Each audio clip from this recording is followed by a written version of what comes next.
Well, good afternoon, ladies and gentlemen. On behalf of the EPMA, the IFHA, and the PMU, I would like to welcome you all to the Racing and Betting Forum 2016. We are delighted to see so many of you here today.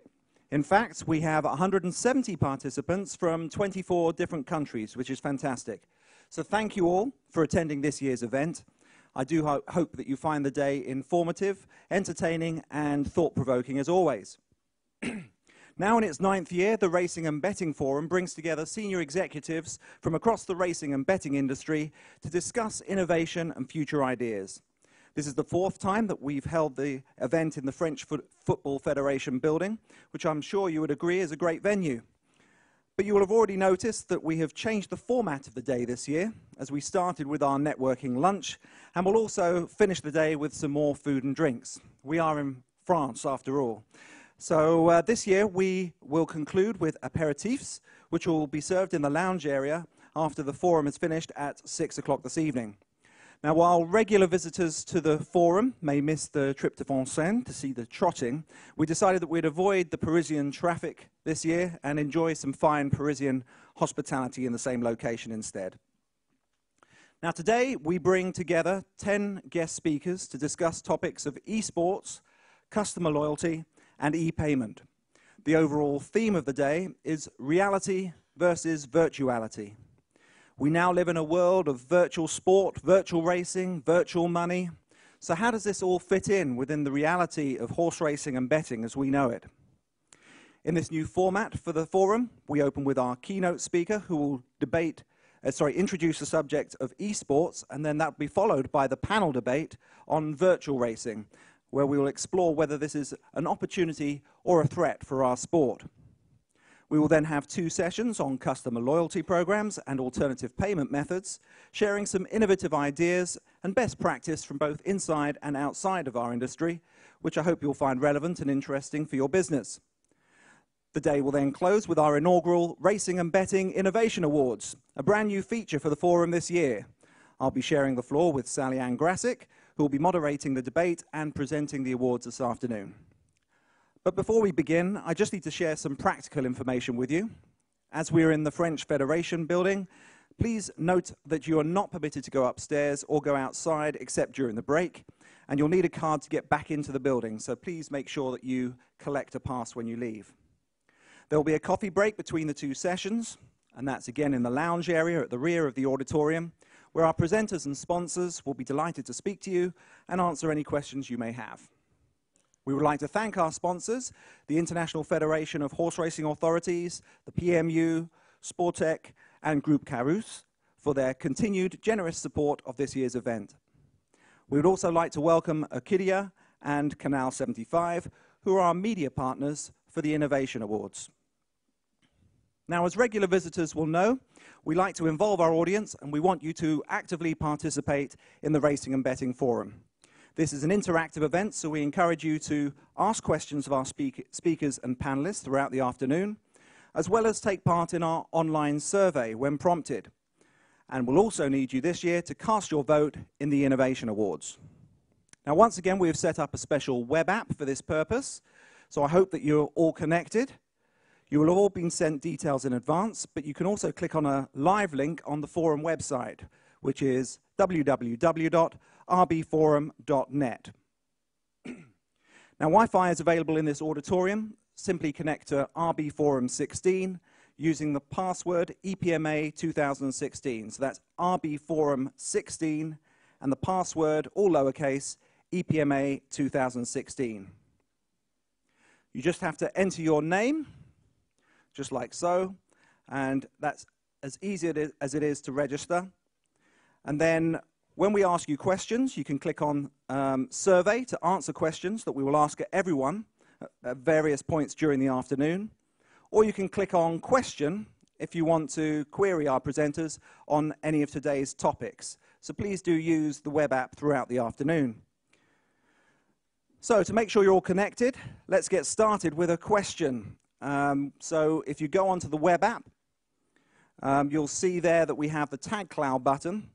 The virtual world is taking up more and more space around us. We hear a lot about virtual reality and virtual technology now, but what does the word virtual mean to you? So if you go on to our web app, click on the word cloud, and then enter one word that you would associate with the concept of virtual. And then we'll return to this very shortly. Now, using this web app, we also need you to vote for the best presentation during our Innovation Awards. In your file, you can review the 22 submissions that we received for the award, and 4 excellent examples of innovation have already been selected as finalists by our jury. They'll each have 2 minutes to convince you why they deserve to win this year's inaugural award. You can then vote for your favorite, and who wins, you decide. Please don't forget to complete the feedback form at the end of today's event too. For extra motivation, you could win an Apple iPad Air in our prize draw. The winner will be announced during the aperitifs at around 6:30 this evening. So please don't leave too soon, and make sure you fill out your form while you're enjoying the wine. So to get this year's Racing and Betting Forum underway, we will talk initially about esports and virtual racing. Now, I remember several years ago when the topic of virtual racing was first discussed in depth at the Racing and Betting Forum, but the reality that we face now is very different from the one that we imagined back then. In a very short space of time, esports have appeared on the gaming and gambling market, and already it's probably much bigger than we perhaps anticipate, as we'll find out today. Not only do we have to keep up with the rate and pace of change, we need to find more effective ways of adopting to this virtual technology in order to compete effectively in the modern world. So let's have a look at the word cloud that you have come up with. So you can see some words there: futuristic, dematerialized, fake, reality, cybernetic, imitation, fictitious, some positive, some negative. You see artificial, false, and this is what we're going to be exploring today. Is virtual racing an opportunity or a threat, given this enormous growth of esports? So our first session this afternoon will look at the massive growth in esports and consider how e-gaming is rapidly changing the sports and leisure environment that we are operating in. Although organized online and offline competitions have long been a part of video gaming culture, participating and spectatorship of such events have seen a large surge in popularity since the turn of the millennium. While competitions 10 to 15 years ago were largely between amateurs, the proliferation of organized competitions and growing viewership now supports a significant number of professional players and teams. Many video game developers now build features into their games designed to facilitate such competition and ever greater levels of interaction between participants. Now today, esport is even organized in an international federation which has built its own integrity structure and, believe it or not, has even applied to be an Olympic discipline.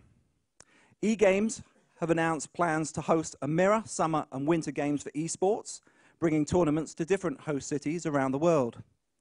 In Sweden, the press are already covering esports just like any other sport in mainstream media. Yet other territories, including the UK, are yet to wake up to this brave new world. So let's ask another question of the audience. Again, if you could go on our web app, please.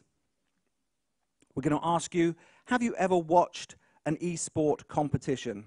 Yes or no? So a straight answer. If you click on the web app, go on the survey button, have you ever watched an e-sport competition? Yes or no? ESL, DreamHack, MLG, StarLadder, Sport Radar, Unicorn, Fnatic. Have you heard about any of these companies? If not, then you need to pay attention, because esports represents a very real threat as well as a huge opportunity to traditional sports and betting. It's a 24/7 sport. Thanks to platforms like Twitch, the world's leading online live streaming community for gamers, you can watch games at any time, every day of the week. The global esports market generated $325 million in 2015 and is expected to grow by between 40% and 50%, up to $500 million this year, according to a recent report by Deloitte.